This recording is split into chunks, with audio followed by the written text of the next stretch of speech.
Le Seigneur soit avec vous. Et avec votre esprit. Bonne nouvelle de Jésus-Christ selon saint Matthieu. Gloire à toi. En ce temps-là, Jésus fut conduit au désert par l'Esprit pour être tenté par le diable. Après avoir jeûné 40 jours et 40 nuits, Jésus eut faim. Le tentateur s'approcha de lui et lui dit : « Si tu es le Fils de Dieu, ordonne que ces pierres deviennent des pains. » Mais Jésus répondit : « Il est écrit, l'homme ne vit pas seulement de pain, mais de toute parole qui sort de la bouche de Dieu. » Alors le diable l'emmène dans la ville sainte et le place au sommet du temple et lui dit : « Si tu es le Fils de Dieu, jette-toi en bas, car il est écrit, il donnera pour toi des ordres à ses anges, ils te porteront sur leurs mains, de peur que ton pied ne heurte une pierre. » Et Jésus lui déclara : « Il est encore écrit, tu ne mettras pas à l'épreuve le Seigneur ton Dieu. » Alors le diable l'emmène encore sur une très haute montagne et lui montre tous les royaumes du monde et de leur gloire. Il lui dit : « Tout cela je te le donnerai, si tombant à mes pieds tu te prosternes devant moi. » Alors Jésus lui dit : « Arrière Satan, il est écrit, c'est le Seigneur ton Dieu que tu adoreras, à lui seul tu rendras un culte. » Alors le diable le quitte, et voici que des anges s'approchèrent de Jésus et ils le servaient. Acclamons la parole de Dieu. Louange à toi, Seigneur Jésus. L'Évangile nous raconte les 3 tentations de notre Seigneur. Ordonne que ces pierres deviennent du pain. Ça veut dire avoir, posséder, jouir. Donc c'est consumérisme, avoir. La deuxième tentation, jette-toi en bas si tu es le Fils de Dieu, ça le savoir. Avec la science, avec les connaissances, on se dit, c'est quand même une force, une puissance que j'ai à mon service, par le fait que je connais beaucoup de choses. Et enfin, troisième tentation, je te donnerai tout cela si tombant à mes pieds tu te prosternes devant moi.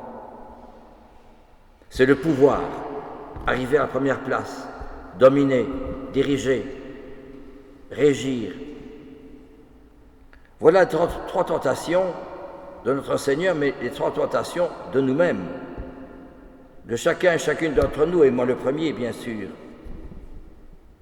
Nous sommes tous tentés par cela, et le démon est là derrière, parce que le démon change le mal en bien, en disant tu fais ceci, ça ira bien, tu es magnifique, c'est splendide, et malgré tout, c'est un poison.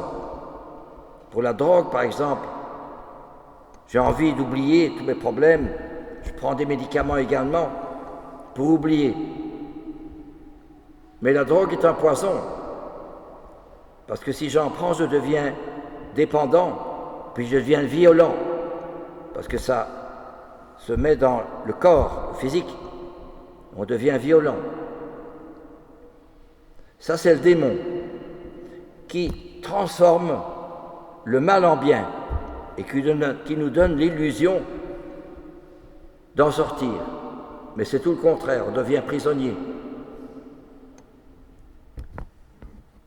Et comment, justement, sortir des tentations du monde et des tentations pour moi? Nous sommes tous tentés par l'avoir, le savoir et le pouvoir, tous.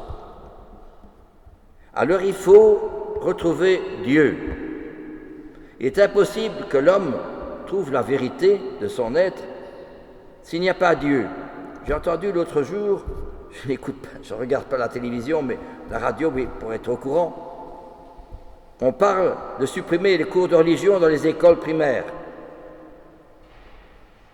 et de donner les cours du gender, du genre, à la place. C'est fort quand même, hein? Ça fait réfléchir à des enfants d'école primaire. Alors comment justement lutter contre le péché actuel? Car il est partout comme un cancer qui ronge le cœur et l'esprit. de nous-mêmes, de nos contemporains, sans nous en rendre compte. Eh bien, c'est la prière. Oui, vous me direz, oui, mais je dis mes prières, je dis mon chapelet. Oui, mais qu'est-ce que c'est que la prière? Si un jour, vous passez une semaine ou quelques jours dans une abbaye, mais c'est tout le contraire du monde. C'est le silence, se taire, silence. Et puis alors c'est la prière, 4, 5, 7 fois par jour, dans l'église, les moines viennent défiler pour citer l'office. Le silence, la prière, la méditation de l'évangile, de la parole de Dieu. Oui, plus que jamais aujourd'hui, il nous faut revenir sur la connaissance de Jésus-Christ. Oh, mais je sais bien, j'ai appris ça au catéchisme. Mais justement, je ne fais plus la rencontre de Jésus aujourd'hui, à travers mes événements de ma vie, de ma journée. Il est là, il m'appelle. Si je ne fais pas cette expérience-là, je ne peux pas dire que je suis chrétien. Je ne peux pas dire que je construis le monde. Dans une abbaye, bien dans le grand silence, on découvre quelqu'un. Les moines qui sont là ne sont pas obligés, ils ont été appelés par Dieu pour mener cette vie de silence. Et dans les abbayes trappistes, eh bien, on ne peut pas parler, on fait des gestes pour faire savoir ce que l'on veut ou ce que l'on doit transmettre. Encore plus, dans les abbayes plus sévères encore, les chartreux. Ils se lèvent la nuit, les chartreux. Et les trappistes se lèvent vers 3h15 ou 3h30 du matin, et les bénédictins à 5h. Pourquoi? Pour justement lutter contre le mal et pour permettre d'élever notre cœur vers le bon Dieu, pour tous ceux qui ne le font pas.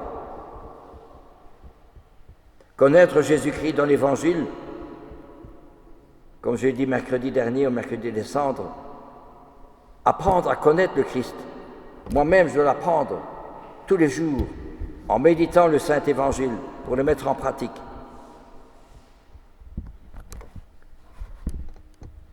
Il y a quelques années, déjà quelques années, oui, le temps passe,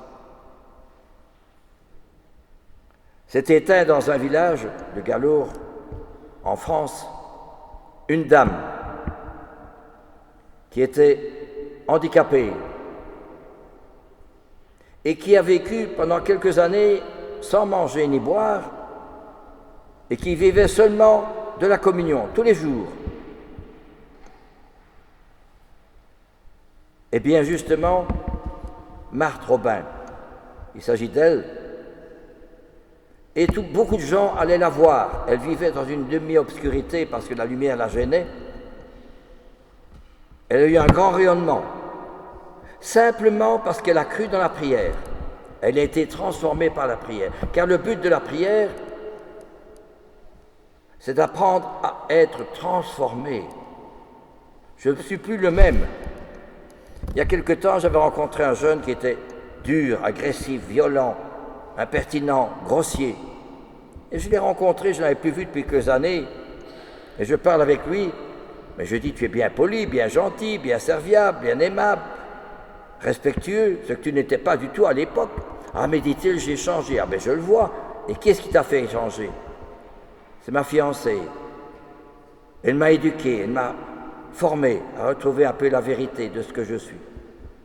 Eh bien, si c'est vrai au point de vue humain, c'est a fortiori encore plus vrai du point de vue spirituel, du point de vue du bon Dieu. Si vous voyez un père Leb, ou un père Damien, ou un père Kolb, ou d'autres encore, ils ont été transformés par la grâce, par la prière. Ils sont devenus des autres, Christ, des icônes de Christ. Et c'est le Christ qui leur a appris à donner leur vie pour les autres. Souvenons-nous, il y a déjà quelques années de cela, mais ça c'est mis en film. Les Carmélites de Compiègne, près de Paris, au moment de la Révolution française, il était question que qu'elles allaient peut-être mourir sur l'échafaud. Et toutes ont fait le vœu du martyr. Et alors on voit dans le film, c'est très beau, elles s'avancent toutes avec leurs grandes capes et leurs robes, leurs tuniques plutôt. Elles s'avancent toutes sur l'échafaud en chantant le Veni Creator. Veni Creator Spiritus, devant la foule qui était à méduser en grand silence. Les gens étaient frappés de voir qu'on les condamnait comme ça pour rien, parce qu'elles priaient. Elles ne faisaient pas de mal à personne. Et chacune montait à l'échafaud en chantant le Veni Creator. Et avant de monter l'échafaud, elle se mettait à genoux devant la prieure, la responsable, pour recevoir sa bénédiction.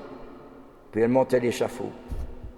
Dans un grand silence, avec le chant du Veni Creator, tout le monde était ébahi, admiratif, émerveillé. C'est pas possible. Et alors, justement, c'est comme ça qu'elles se sont toutes éteintes. Et la prière est montée la dernière, sur l'échafaud. Eh bien, c'est un peu la même chose aussi que les moines de Tibérine, si vous avez vu le film. Des moines de Tibérine, au nord de l'Algérie.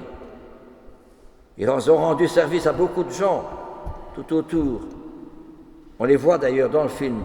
Je ne me souviens plus le titre du film. Et alors au début, certains disaient « Oh non, je vais retourner en France, je ne vais pas rester me faire tuer pour rien, etc. Non, je n'ai pas envie. » Et alors, on les voit travailler à gauche, à droite, faire ceci et faire leur travail, leur prière dans la chapelle. Et puis alors, à la fin, on les interroge. « Alors, qu'est-ce que tu fais? Tu retournes en France ou tu restes ?» Alors la caméra était braquée sur chaque visage. Et chacun disait, je reste. Ça, en sachant bien ce qui les attend. Parce qu'ils avaient été visités 2 ou 3 fois par des agresseurs. Et alors, à la fin, ils ont été pris. Bon, un a pu s'échapper. Enfin, c'est caché en dessous du lit, on n'a pas trouvé. Mais tous les autres ont été pris. Et ils ont souffert. Eh bien, justement, c'est cela que ils n'ont pas dit « Oh, je vais faire ça comme ça, on allait aller voir un film, on allait au restaurant, ou bien on allait au football. » Non. Ils l'ont fait parce que c'est le Christ qui les appelait à donner leur vie pour sauver les autres, sauver les âmes. Comprenez cela? C'est ça qui est formidable. Et c'est ce que peut-être nous avons oublié. Ceux-là sont les premiers dans le ciel. Aux yeux du monde, ils étaient les derniers, mais au ciel, ils sont les premiers. C'est un paradoxe. Tout qui s'élève élève le monde.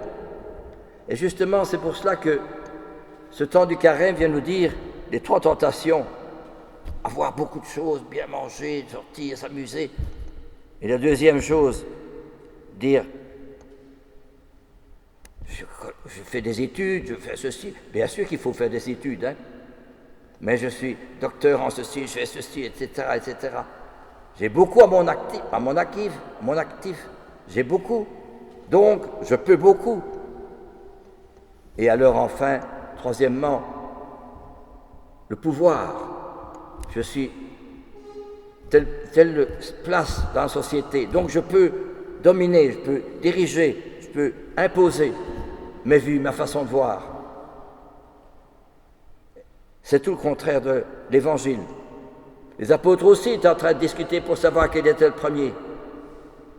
Et Jésus les appelle, « De quoi discutiez-vous en chemin ?» Alors, ils sont gênés, ils ne disent rien.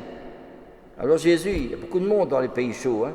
Jésus prend un enfant, il l'embrasse et leur dit, « Si vous ne changez pas pour devenir comme cet enfant, vous n'entrerez pas dans mon royaume. Celui qui sera petit comme cet enfant sera le plus grand dans le royaume. » Petit et plus grand, c'est extraordinaire, le paradoxe.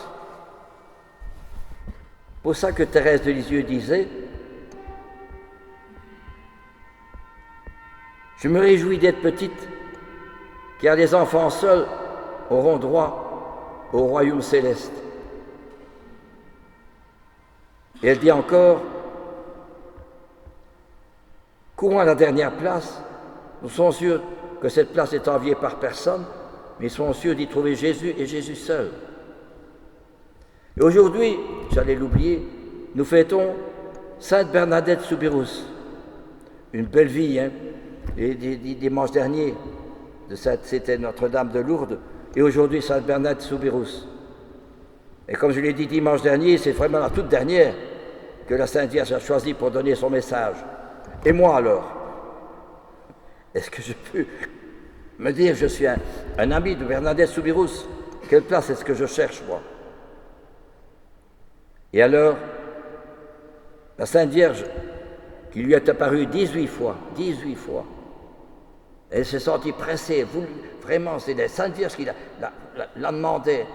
On lui dit, tu n'iras plus, mais elle se sentait pressée d'y aller.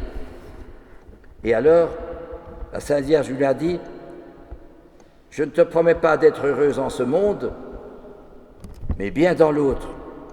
Parce que tout qui fait la volonté du bon Dieu, il est loin du monde. L'argent, le confort, le plaisir, les amusements, la première place, il est loin du monde. Non pas qu'il le veut, mais c'est Jésus qui l'appelle. Et justement, eh bien, Bernadette, bon Dieu, la Sainte Vierge lui a dit, je ne te promets pas d'être heureuse en ce monde, mais bien dans l'autre. C'est tout le contraire. Celui qui sur la terre aurait été le dernier sera le premier dans le ciel. Celui qui aurait été le plus pauvre sur la terre sera le plus riche dans le ciel. C'est extraordinaire, relisez tout l'Évangile. Et c'est pour cela que Charles de Foucault, Thérèse de Lisieux, il recopiait l'Évangile à la main, pour bien s'en imprégner. Et il restait des heures devant le tabernacle où ils étaient, avec l'Évangile, et ils étaient transformés. Comme ce jeune qui était dur, agressif, il était transformé par sa fiancée. Et a fortiori, les saints ont été transformés par le bon Dieu. Ils sont devenus des icônes. Une vie formidable d'amour, de don, dévouement, de générosité, de sacrifice. C'est beau quand vous avez rencontré des gens qui sont très proches du bon Dieu. Quelle humilité, quelle paix, quelle vérité, quel amour, quelle lumière dans leurs regards, dans leurs yeux. Eh bien, voyez-vous, frères et sœurs, c'est cela qui nous est demandé aujourd'hui à travers ce premier dimanche de Carême, de promettre au bon Dieu d'accorder plus de temps à mieux connaître notre Seigneur et à mieux en vivre, mieux vivre son évangile et mieux connaître son message. Un chrétien, c'est quelqu'un qui connaît le Christ et qui veut vivre de son message, le mettre en pratique. Alors c'est tout le contraire. Au cœur même de la solitude, il soulève le monde. Pourquoi? Parce que l'amour de la dernière place nous fait imiter notre Seigneur et nous fait donner la première place pour sauver les âmes. Pour sauver les âmes. Amen.